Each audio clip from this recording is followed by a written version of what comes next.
The laughter wasn't polite. It was sharp and grating, echoing off the pale walls of courtroom 7. It was the sound of a man who had never been held accountable for anything in his life. Robert Ford leaned back in his chair, adjusting the cuffs of his tailored navy suit, the kind that costs 3 months of rent.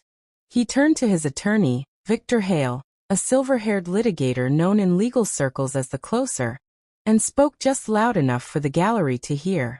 "Look at her, Victor. She wore that blouse to our anniversary dinner 2 years ago. She thinks this is some kind of Lifetime movie." His voice dripped with condescension. "This is embarrassing." Victor Hale, a man whose courtroom victories were the stuff of bar association legend, didn't laugh. He simply smiled, tapping his Mont Blanc pen against the polished mahogany table cluttered with binders, tablets, and the machinery of legal warfare. "Let her have her moment," Victor said coolly. "Judge Brennan has no patience for amateurs. She'll be cited for contempt before the afternoon session." Across the aisle, Florence Ford sat alone. She looked small. The air conditioning hummed too loudly, and she pulled her white cardigan tighter around her shoulders.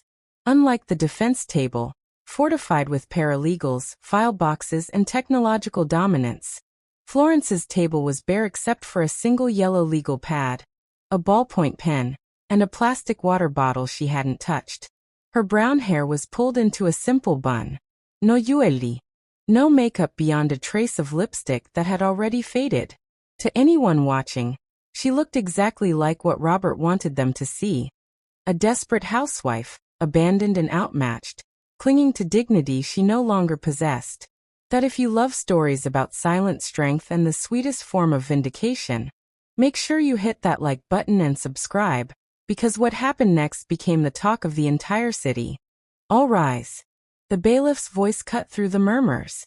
The heavy door behind the bench opened, and Judge Margaret Brennan swept into the room.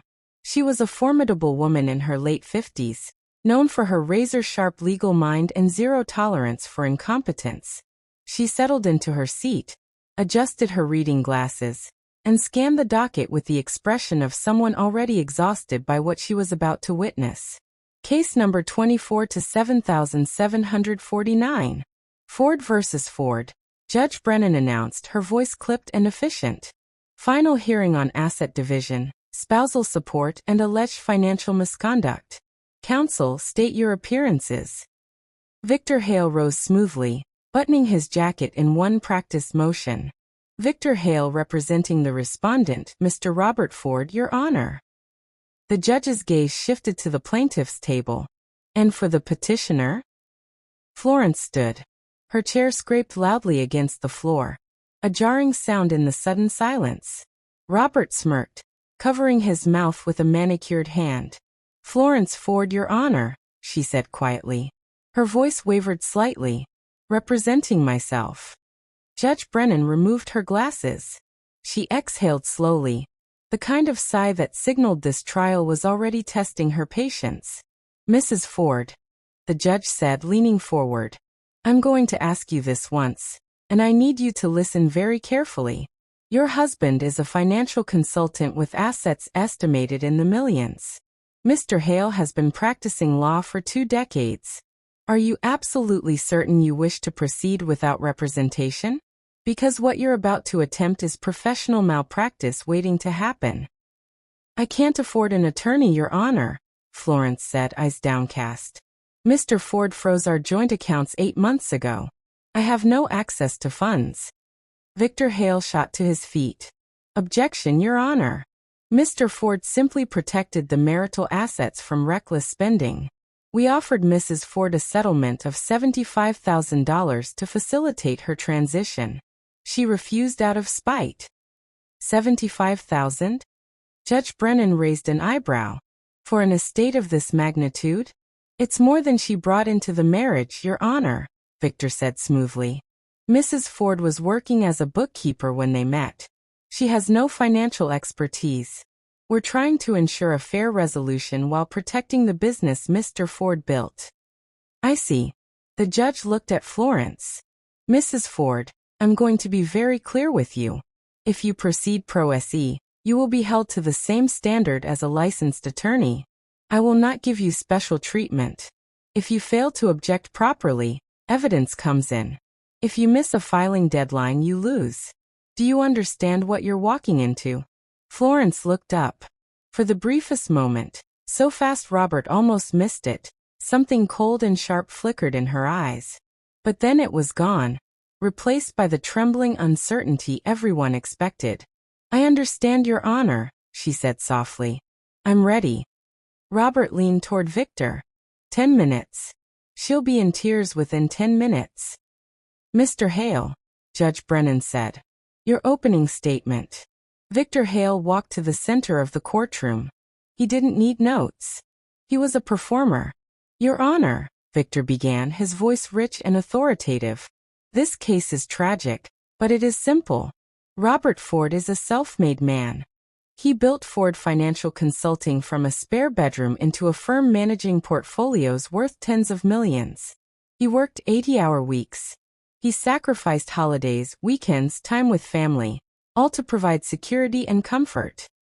Victor gestured toward Florence with calculated sympathy. And his wife? She managed the household. She attended charity luncheons. She spent the money he earned.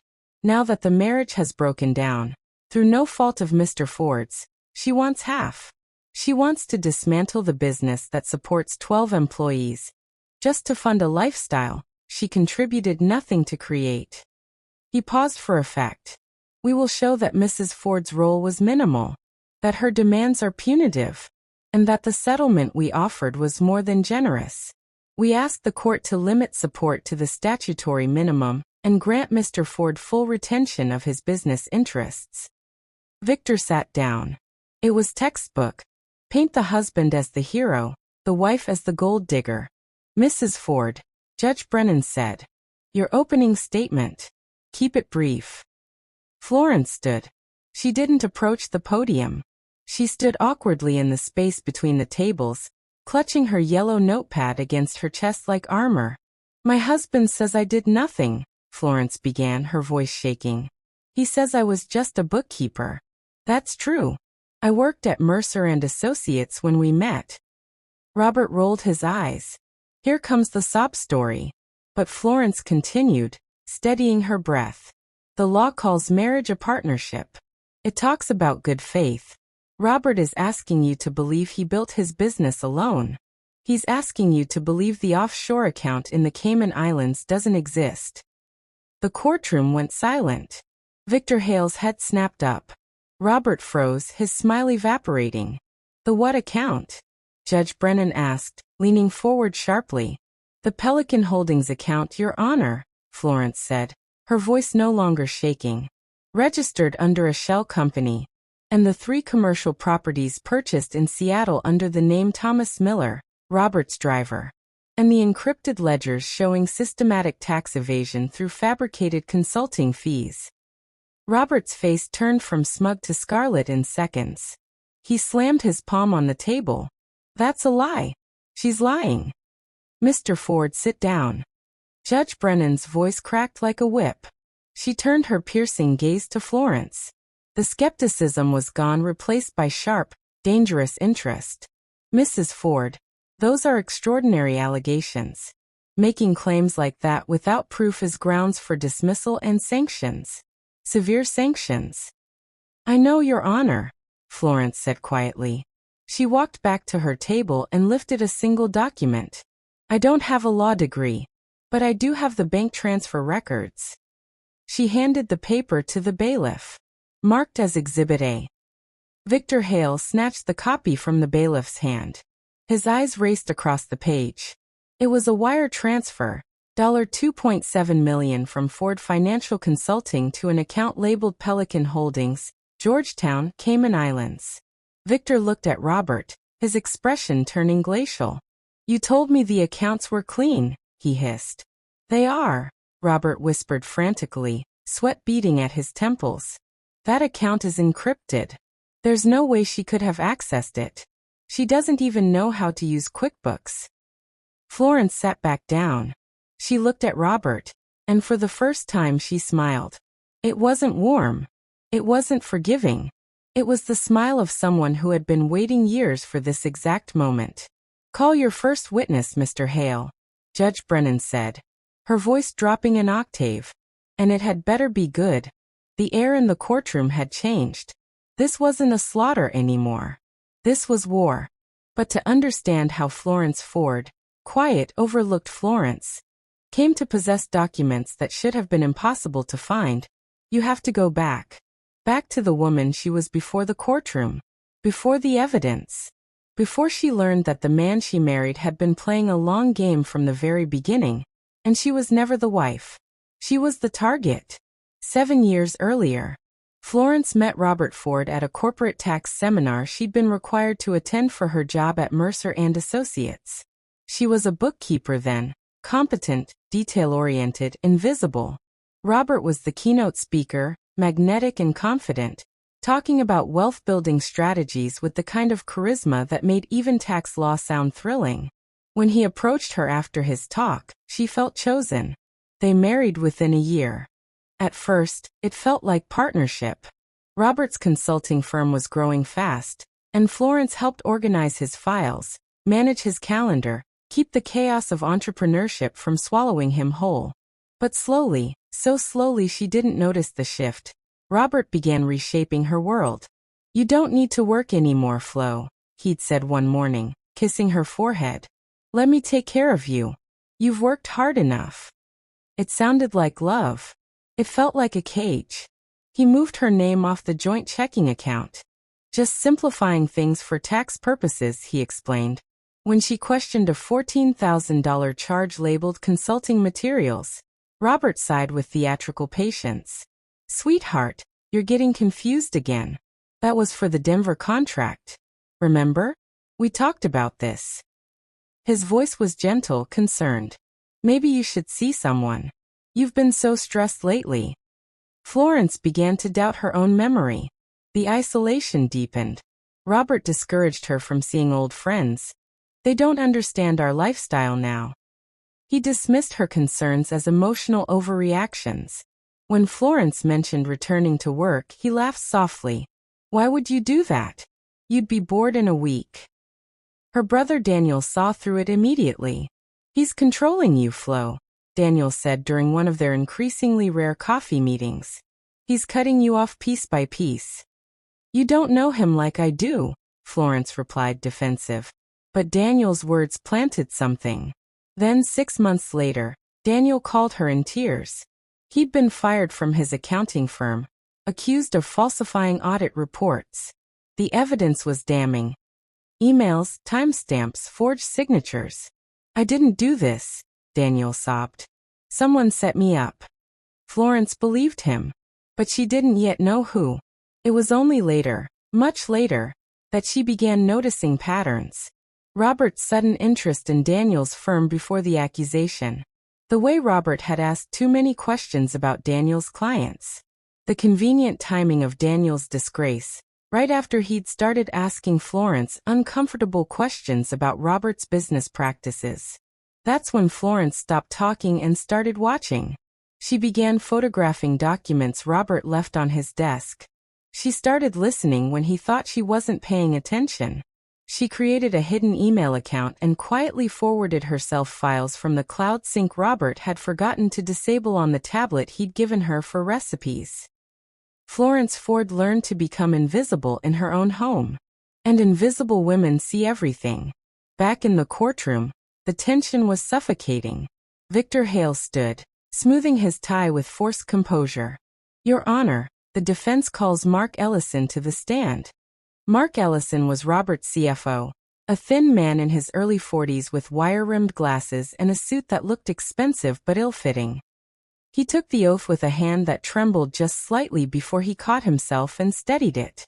Victor approached with confidence. "Mr. Ellison, you've managed the financial operations for Ford Financial Consulting for how long?"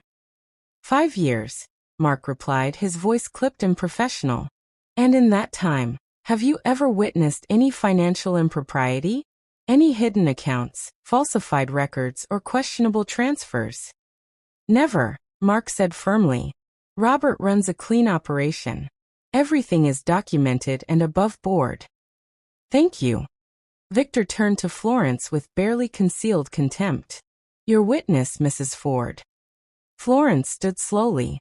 She walked toward the witness stand, her yellow notepad clutched in one hand. Mark watched her approach with the careful neutrality of someone trying very hard to appear relaxed. Hello, Mark, Florence said softly. Mrs. Ford. He nodded stiffly. Mark, do you remember the company retreat in Scottsdale? 2 years ago. Mark blinked. Yes. I was there. Do you remember lending me your phone to take a group photo because mine was dead? I might have. I don't specifically recall. Florence smiled faintly. You told me your passcode was your son's birthday. March 9th. 0-3-0-9. Victor shot to his feet. Objection. Relevance, Your Honor? I'm establishing foundation, Your Honor, Florence said calmly. Judge Brennan leaned back. I'll allow it. But get to the point, Mrs. Ford. Florence turned back to Mark. Your phone was synced to your work cloud account. Wasn't it? Mark's face went pale. Standard company protocol requires. Yes or no, Mark? Yes. Florence reached for her folder and pulled out a printed document. Mark, on January 12th of this year, did Ford Financial Consulting transfer $2.7 million to an offshore entity called Pelican Holdings? Mark's throat bobbed as he swallowed. I'd have to check the records. I have the records. Florence handed a paper to the bailiff. Exhibit B. Wire transfer authorization. It has your signature, Mark. The bailiff passed copies to the judge and Victor. Mark stared at the document like it was a live grenade. Where did you get that? Mark whispered. From the cloud account synced to your phone, Florence said evenly. The one you never logged out of on the tablet you lent me during the retreat. The one that automatically backed up every document you ever approved. The courtroom erupted in whispers. Judge Brennan's eyes narrowed dangerously. Mr. Ellison, the judge said slowly, did you authorize a transfer of $2.7 million to an offshore account? Mark looked at Robert, panic flooding his features. Robert was gripping the table edge, his knuckles white. I was following instructions, Mark stammered. Robert said it was for future investments. That's a lie. Robert exploded from his seat, his face purple with rage. She hacked private files. This is illegal. Mr. Ford, sit down now or I will have you removed. Judge Brennan's gavel cracked like thunder. Robert dropped into his chair, breathing hard. Victor Hale stood, his composure fracturing. Your Honor, even if this document is authentic, it proves nothing. Offshore accounts aren't inherently illegal. This is a fishing expedition designed to. I'll decide what's relevant, Mr. Hale, Judge Brennan interrupted. Mrs. Ford, do you have additional evidence related to these transfers? Florence looked at Robert. His confident mask had cracked completely. Sweat glistened at his temples. Yes, Your Honor, Florence said quietly. Much more. The courtroom went dead silent. Robert Ford was no longer laughing. He was calculating how badly he'd underestimated the woman he'd spent 7 years erasing. And he was realizing, too late, that Florence had spent those same 7 years becoming someone he'd never see coming. Mrs. Ford, Judge Brennan said, her voice sharp with newfound interest. Call your next witness. Florence glanced at her notepad, though she didn't need to. She'd memorized this sequence weeks ago. I call Martin Wolfe to the stand. A collective murmur rippled through the gallery. Martin Wolfe was Robert's personal accountant. A portly man in his 50s with thinning hair and a perpetually nervous disposition. He'd been sitting 3 rows back, hoping to remain invisible. Now every eye in the courtroom tracked him as he walked to the witness stand. His gait stiff and reluctant. The bailiff administered the oath. Martin's hand shook as he raised it. Florence approached slowly, deliberately. She didn't speak immediately. She let the silence stretch until Martin shifted uncomfortably in his seat. Mr. Wolfe, Florence began, her voice steady. You've managed Robert Ford's personal and business accounting for 8 years. Is that correct? Yes, Martin said. His voice was hoarse. Are you familiar with software called Shadow Rails? Martin went rigid. The color drained from his face, so quickly Florence thought he might faint. I've heard of it, he stammered. You've heard of it, Florence repeated. Mr. Wolf, isn't Shadow Rails specifically designed to maintain dual-entry ledgers? One set of books for official audits, and another for private purposes? Victor Hale shot up. Objection. Speculation, Nan. I withdraw the characterization, Florence said smoothly. Mr. Wolf, did Robert Ford's business utilize Shadow Rails software? Martin looked at Robert. Robert's jaw was clenched so tight a muscle twitched in his cheek. I invoke my Fifth Amendment right, Martin said quietly. The courtroom exploded. Order. Judge Brennan slammed her gavel repeatedly. When silence finally returned, she fixed Martin with a withering stare. Mr. Wolf, you cannot invoke the Fifth Amendment in a civil proceeding unless you are admitting that truthful testimony would expose you to criminal prosecution. Are you telling this court that answering questions about accounting software would incriminate you? Martin's hands were shaking openly now. Sweat beaded on his forehead. Your Honor, I. Answer the question, Mr. Wolf. The judge commanded, her voice ice. Did Ford Financial Consulting use dual-ledger accounting software? Yes, Martin whispered, defeated. Florence didn't pause. And did Robert Ford instruct you to create false entries? Specifically, falsifying charitable donation records to claim tax deductions for personal expenses. Your Honor. Victor tried again. Sit down, Mr. Hale. Judge Brennan didn't even look at him. Martin buried his face in his hands. He told me it was standard practice. He said everyone in consulting does it. The yacht. He said to list it as a client entertainment vessel. The Aspen condo, business retreat property. The car payments for his girlfriend. That's enough. Robert roared, half rising from his chair. Victor grabbed his arm, yanking him back down. Florence walked to her table and retrieved another document. Exhibit C, Your Honor. Bank statements from Ford Financial Consulting showing $340,000 in claimed charitable deductions over 3 years. She handed copies to the bailiff. Cross-referenced with actual charity receipts totaling $8,500. Judge Brennan studied the documents, her expression darkening with each page. Martin was openly crying now. I'm sorry, he sobbed. I have a family. He said if I didn't cooperate, he'd make sure I never worked again. He did it to Daniel, Florence's brother. I saw what he's capable of. The courtroom went silent. Florence felt her breath catch. Daniel. Martin had just confirmed what she'd suspected for years. Judge Brennan set down the papers. When she looked at Robert Ford, there was no more skepticism. Only cold judicial fury. Mr. Hale, she said quietly, I suggest you have a very serious conversation with your client during the lunch recess. Mrs. Ford will resume at 2 o'clock. As the bailiff called recess, Robert Ford sat motionless, staring at the table. His empire was crumbling. And Florence had only just begun. The afternoon session began with a heaviness that pressed down on everyone in courtroom 7.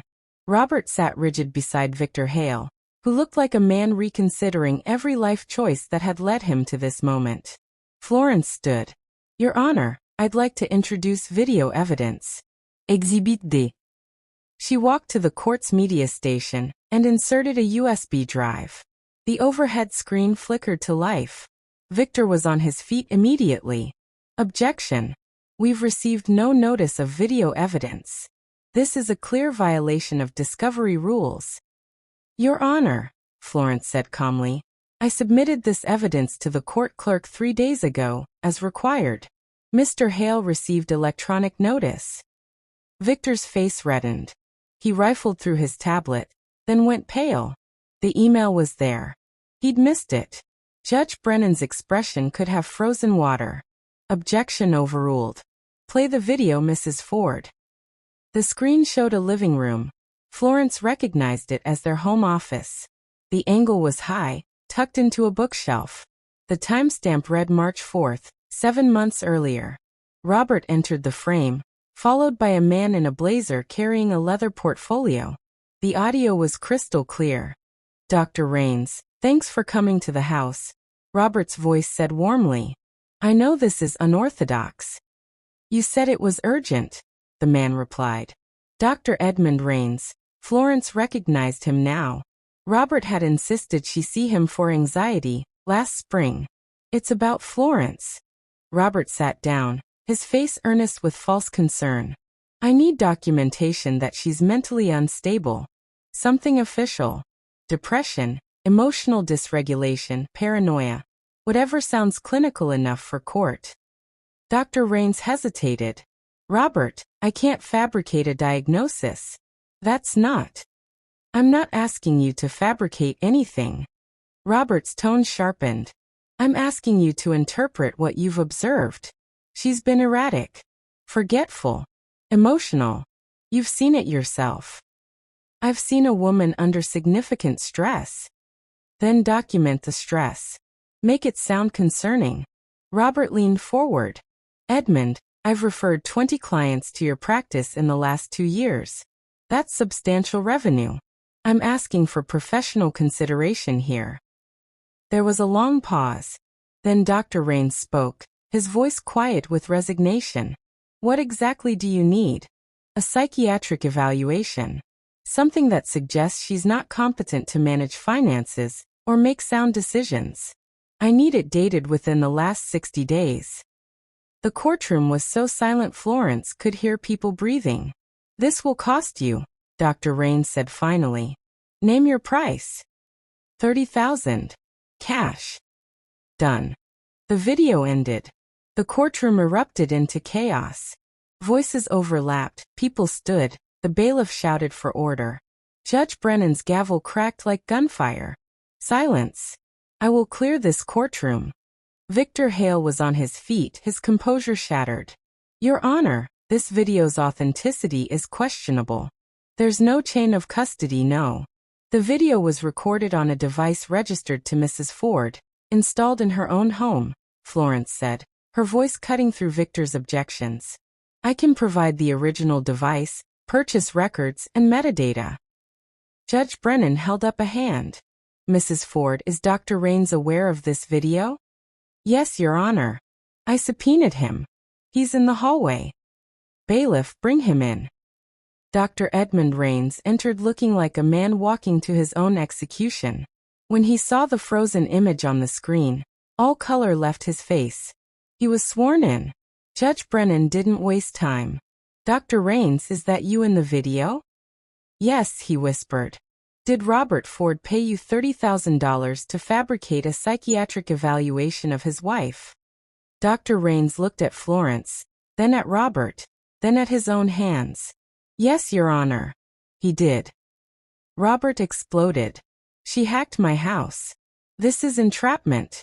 She violated my privacy. She's insane, just like I said." "Mr. Ford." Judge Brennan's voice was a whip crack. "One more outburst, and you will be removed in handcuffs. Do you understand me?" Robert was breathing hard, his face mottled red and white. Victor grabbed his arm, whispering urgently, but Robert shook him off. Judge Brennan gestured to the marshals. "Officers, please position yourselves near the defense table." 2 uniformed marshals moved to stand behind Robert's chair. The message was clear. Robert Ford was no longer a respected businessman in a divorce proceeding. He was a man under suspicion of serious crimes. And Florence, quiet, dismiss Florence, had just lit the fuse. Florence didn't sit down after Dr. Rains was excused. She stood at her table, hands resting on the edge, steadying herself. When she finally spoke, her voice was quieter than before, but somehow, that made it more powerful. "Your Honor, there's something else the court needs to understand about Robert Ford." She paused, gathering herself. "It's about what he did to my brother." Robert's head snapped up. For the first time, real fear flickered across his face. Florence pulled a stack of papers from her folder. "Exhibit E, email correspondence between Robert Ford and Gregory Marsh, senior partner at Whitmore and Associates, the accounting firm where my brother Daniel worked. She handed copies to the bailiff. Judge Brennan accepted hers, scanning the first page with increasing attention. 5 years ago, Florence continued, her voice steady but strained, Daniel noticed irregularities in one of the firm's client accounts. That client was Robert Ford. Daniel found discrepancies in reported income, phantom deductions, transfers that didn't match up with filed tax returns. She looked directly at Robert. His jaw was clenched so tight she could see the muscles jumping. Daniel brought his concerns to his supervisor, but before any formal investigation could begin, evidence appeared on Daniel's work computer. Fabricated audit reports, forged client signatures, time-stamped documents that appeared to show Daniel had been cooking the books for months. Florence's voice cracked slightly. She took a breath. Daniel was fired within 48 hours. His reputation was destroyed.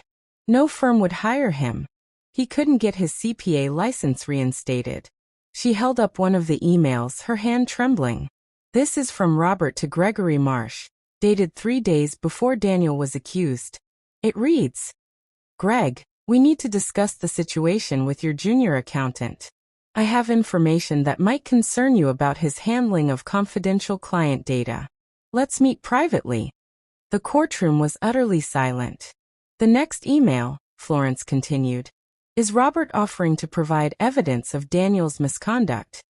Evidence he created himself using access Daniel had unknowingly given him to a shared cloud drive during a family dinner. Judge Brennan set down the papers. Mrs. Ford, are you alleging that Mr. Ford framed your brother to prevent exposure of tax fraud? Yes, Your Honor. Florence's voice was barely above a whisper now, but it carried through the room like a tolling bell. And it worked. Daniel lost everything. His career. His savings fighting the accusations. His marriage fell apart. He spent 2 years in therapy trying to rebuild his life. She looked at the judge, and for the first time, tears glistened in her eyes, not of weakness, but of rage held barely in check. Robert didn't just steal from me, Your Honor. He destroyed my brother's life to cover his crimes. And when Daniel tried to warn me about Robert 3 years ago, I didn't believe him. I thought he was being paranoid, bitter about his own failures. Her voice broke. I didn't know Robert had caused those failures. Several people in the gallery were openly emotional now. One woman wiped tears from her face. Even the court reporter had stopped typing, staring at Florence with undisguised sympathy. Robert sat frozen, his face ashen. Victor Halle stood slowly. Your Honor, I need to request a recess to consult with my client. Judge Brennan looked at Robert Ford with open contempt. I think that's an excellent idea, Mr. Hale. We're adjourned until tomorrow morning at 9 a.m. She pointed her gavel at Robert. Mr. Ford, you are not to leave the jurisdiction. Am I clear? Yes, Your Honor, Robert managed, his voice hollow. As the courtroom emptied, Florence remained standing, staring at the table where Robert had sat laughing just hours before. The brother he tried to destroy had been her first clue, and she'd made sure it wouldn't be forgotten. The next morning, the courtroom felt different. Heavier. The gallery was packed. Word had spread about the previous day's revelations, and reporters now lined the back wall, notebooks ready. Robert entered flanked by Victor Hale, and another attorney Florence didn't recognize. Robert's expensive suit couldn't hide the exhaustion etched into his face. He'd aged years overnight. Judge Brennan took her seat. Mrs. Ford, you may continue. Florence stood, and this time she walked to the center of the courtroom with none of yesterday's hesitation. She carried a manila folder, its edges worn and yellowed with age. Your Honor, I'd like to present evidence regarding the actual motive behind this marriage. Victor was on his feet. Objection. Motive is irrelevant to asset division. It's relevant when the marriage itself was fraudulent, Florence said calmly. When it was designed from the beginning as a criminal enterprise. The courtroom went silent. Judge Brennan leaned forward. That's an extraordinary claim, Mrs. Ford. I suggest you substantiate it quickly. Florence opened the folder. These documents come from a safe in my late parents' home. I found them 6 months ago while settling their estate. Her voice wavered slightly. They explain everything. She placed the first document on the overhead projector. This is a geological survey of my family's property in Elmore County, 300 acres my grandfather purchased in 1962. The survey was commissioned privately by a mining consultant in 2015. The image showed topographical maps, core sample analyses, mineral density readings. The land sits on top of an undeclared lithium deposit, Florence continued. Conservative estimates value it at $40 million. My parents never knew. The survey was commissioned by someone else. Someone who'd been researching property records and geological data for the entire county. She placed another document down. The consultant's invoice. Paid by RKF Holdings, a shell company registered to Robert Kenneth Ford. Gasps rippled through the gallery. Robert identified this land 2 years before he met me, Florence said, her voice strengthening. He researched my family, learned my father was sick, calculated that I would inherit, and then he engineered our meeting at that tax seminar. She looked directly at Robert. His face was sheet white. He married me to gain legal access to the land. And when I inherited it after my parents died, he couldn't simply take it. Not while I was mentally competent.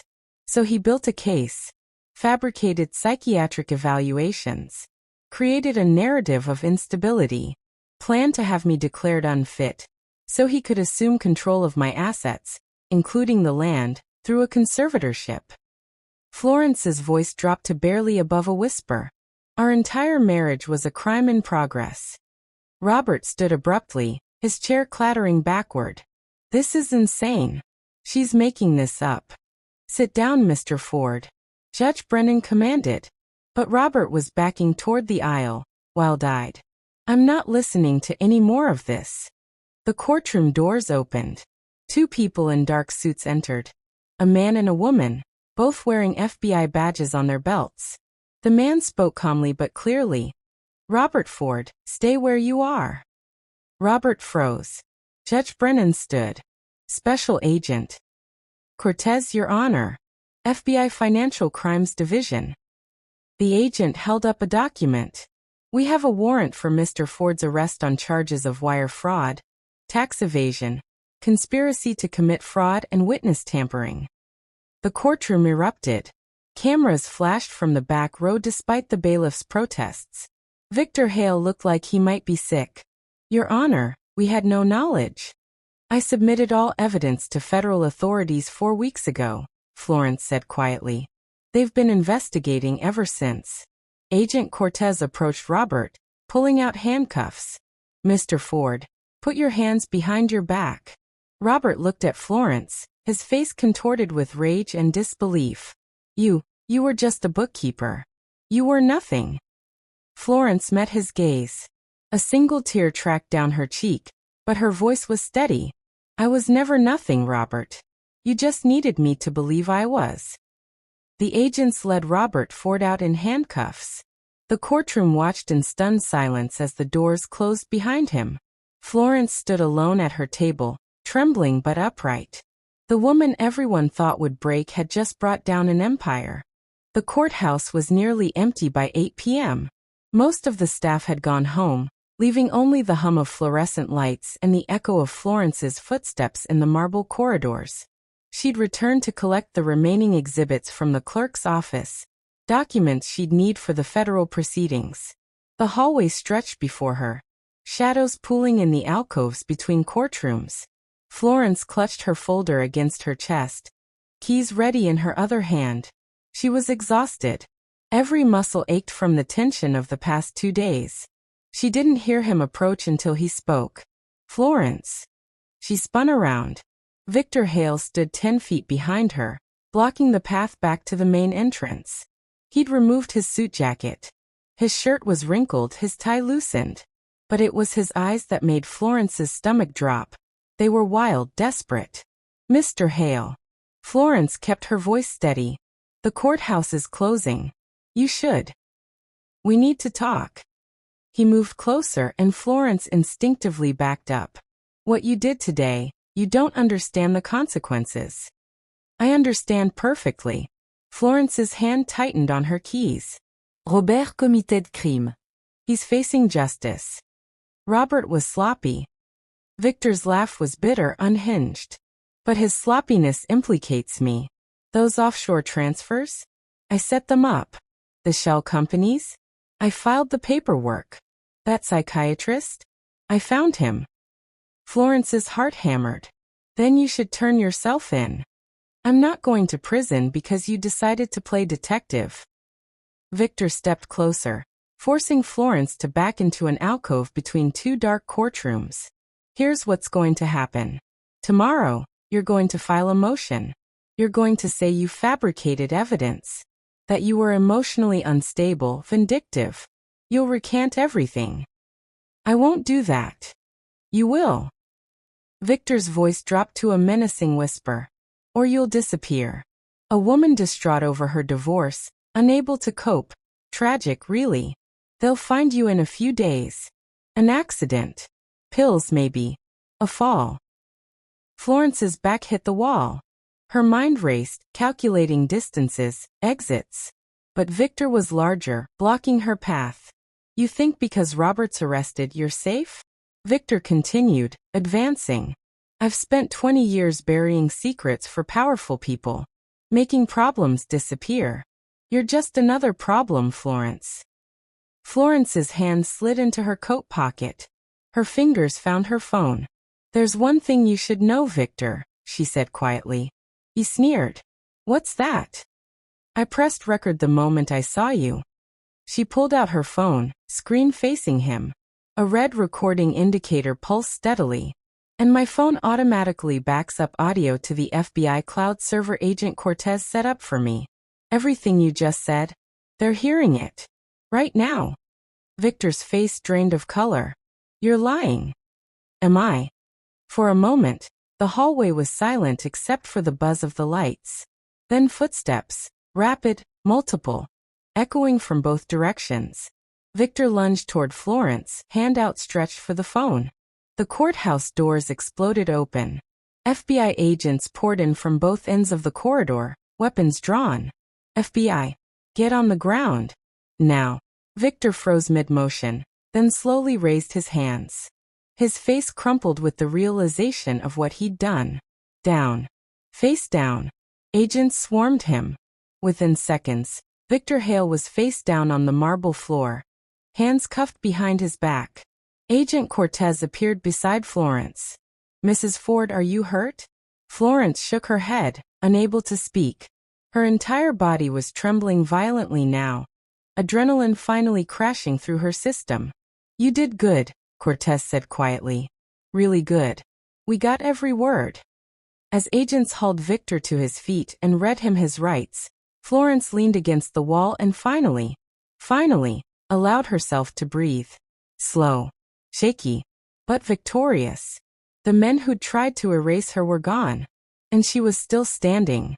6 months later, Florence stood on a hillside overlooking 300 acres of rolling grassland and pine forest. The autumn wind moved through the trees, carrying the scent of earth and wild sage. Behind her, a bronze plaque mounted on weathered stone read, "The Daniel and Eleanor Ford Conservation Trust. Protected land, honored memory." The federal trials had been swift and merciless. Robert Ford received 12 years for wire fraud, tax evasion, conspiracy, and witness tampering. Victor Hale got 8.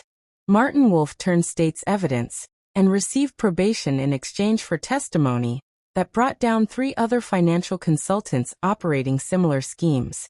Dr. Raines lost his medical license and faced civil suits from 6 other patients whose evaluations he'd falsified. Florence had spent those months in conference rooms with federal prosecutors, walking them through every document, every transaction, every lie. She'd testified before a grand jury. She'd sat through depositions that lasted 8 hours. And slowly, painstakingly, she'd helped dismantle a network of corruption that had operated for nearly a decade. The divorce settlement was finalized without Robert's presence. Florence received full ownership of the marital assets. Though after legal fees and restitution, there was far less than anyone expected. The Cayman accounts had been seized. The properties liquidated. The business dissolved. But Florence had never wanted Robert's money. She wanted her life back. The family land, her inheritance, the land Robert had schemed for years to steal, remained untouched. Mining companies had reached out with offers in the tens of millions. Florence declined them all. Instead, she worked with environmental lawyers to establish a conservation trust, ensuring the land would remain protected in perpetuity. Daniel had cried when she told him. His name would be on the land forever, alongside their parents. A legacy restored. Florence had moved into a small cottage on the edge of town. She'd returned to work. Not as a bookkeeper this time, but as a consultant for nonprofit organizations, helping them navigate financial systems and detect fraud. Her calendar was full within weeks. Turns out, people valued someone who could read between the lines. The community had changed the way they looked at her. She was no longer poor Florence, or Robert Ford's wife. At the grocery store, people nodded with respect. At the coffee shop, strangers thanked her for her courage. A local women's shelter asked her to speak at their fundraiser. A law school invited her to guest lecture on self-representation. Florence declined most of it. She wasn't interested in fame. She was interested in peace. One afternoon, she ran into Judge Brennan at the courthouse. Florence was filing paperwork for the Conservation Trust. The judge paused, then extended her hand. "Mrs. Ford, I wanted to tell you, in 30 years on the bench, I've never seen anything like what you did in my courtroom." Florence smiled softly. "I just told the truth, Your Honor." "You did more than that." Judge Brennan's expression was sincere. "You reminded us all why we're here. Justice isn't just for people who can afford it." As Florence walked out of the courthouse that day, the late afternoon sun warming her face, she thought about the woman she'd been when she first walked through those doors. Trembling. Dismissed. Alone. She wasn't that woman anymore. She'd learned that silence isn't weakness. That patience can be power. That sometimes the quietest people carry the sharpest truths. Robert Ford had tried to erase her. He'd tried to rewrite her story, paint her as broken, incompetent, disposable. But Florence had written the ending herself. They laughed at her when she walked into court. They never laughed again.